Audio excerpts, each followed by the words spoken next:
Good morning. Unfortunately for me, it's getting to be that time of year when I have to start looking at winterizing my motorcycle. I live in a climate where winter is mostly wet, but over the past couple of years we've actually had some lengthy sub-zero cold spells. I'm a new rider, so this is my first time storing a motorcycle for storage over the winter, so I've got lots to learn. I'm going to be storing it in a garage. My motorcycle is always stored in a garage, so that's good news for me. So that's, I think, half the battle. I've been online watching YouTube videos trying to find the right way to winterize the bike. Most specifically, how am I going to winterize fuel? That's my biggest concern. I know there's other concerns I have to look at, such as the coolant and things like that, and changing oil, which I'm going to do, but specifically the fuel. So my 2015 Kawasaki KLR 650 is carbureted and it's going to be stored in the garage.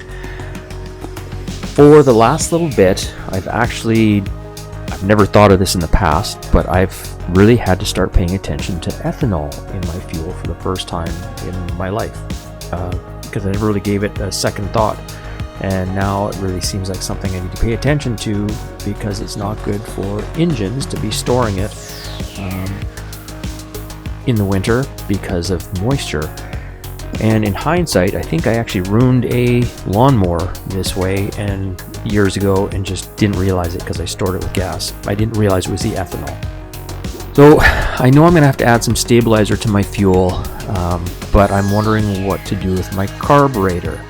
Do I just run the stabilized fuel through the engine and into the carb and then leave it?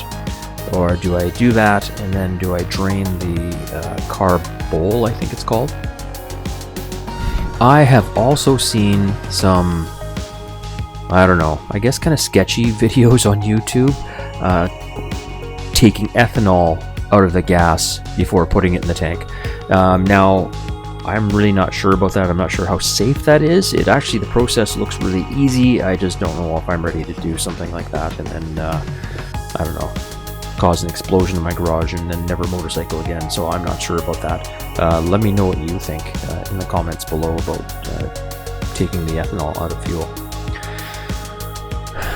Non-ethanol fuel has been banned in my country. It's been banned. It just got banned.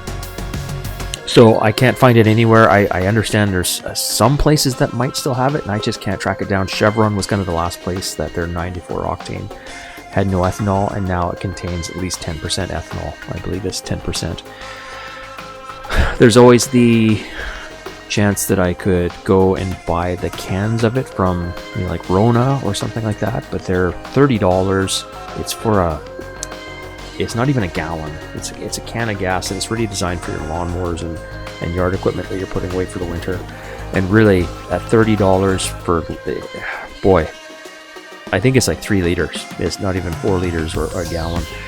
So, I'd be looking at spending like almost over $200 just to put gas in the tank. And I don't know if that's worth it. I don't know if that's something I should be doing or not.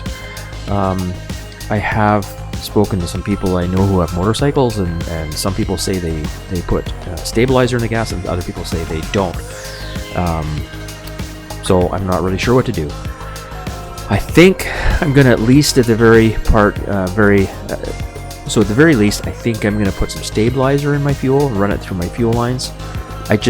Now I have to decide what kind of fuel stabilizer do I use. There's so many choices. I just go down to my local Canadian Tire store, go the aisle, and there is just a ton of variety. And I don't know what's good or what's bad. I'm going to start watching some videos. I think Fortnite has a video about stabilizers, and then there's some other channels from the States that have some pretty good videos on stabilizers. I don't want to be too complicated. I just want to know what to use. I want to protect my motorcycle, so it starts in the spring. My oil was changed recently. It's really easy to do on my motorcycle, so I think I might just do it again, but I'm not really sure if it's just a waste of time or not. I change my filters, or really I'm just going to, it would be just changing the oil and not changing the old filter. And then, of course, I have to start thinking about my battery. I think I'm going to have to remove my battery from the motorcycle and put it on a battery tender and then charge it over the winter and just kind of leave it, I guess. And as for everything else, I'm going to see how difficult it is actually to change the fluid in my coolant, because I'm not sure if I have to remove the tank for that or not. I haven't looked in my climber manual, but that's something else I'm going to have to look at. If you have any ideas, or you have had great success in storing your motorcycle over the winter, having it start in the spring, especially if you live in a northern climate, please feel free to leave comments below and give me some advice, because I would like some advice on how I should do this. Thank you for watching.